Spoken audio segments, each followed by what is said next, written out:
ยามตุ้มพี่น้องบัดนี้ลุ้น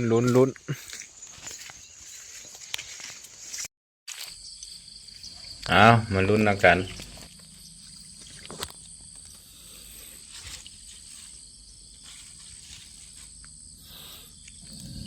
จัดไปตัวหนึ่ง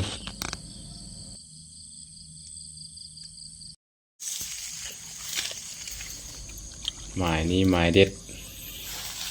เป็นจังได้ตัวใหญ่เลยพี่น้องมดแม่เลยพี่น้อง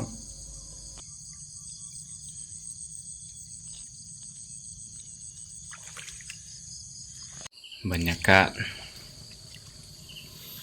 น่าลุ้นเด้อต่างนี่เด้อมีแต่กระปูพี่น้องปาด70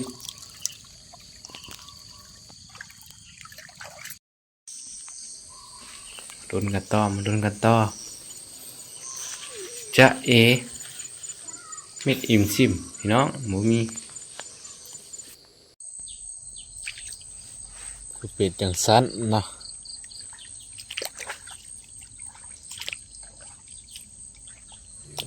กบลากลงพี่น้องตัวใหญ่อยู่บ่โอ้ตัวน้อยๆนี่ก็ลากตุ้มลงได้กบตัวน้อยๆนี่ก็ตุ้มมันนั้นพี่น้องแนวอื่นบ่จักลากลง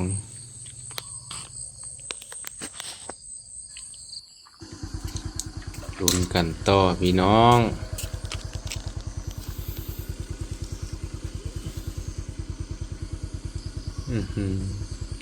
เขียน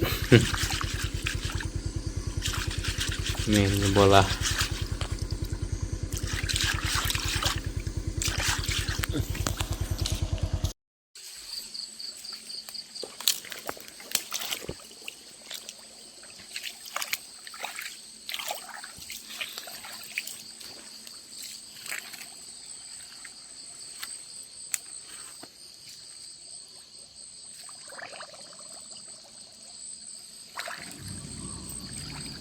ด่างสุดท้ายแล้วพี่น้อง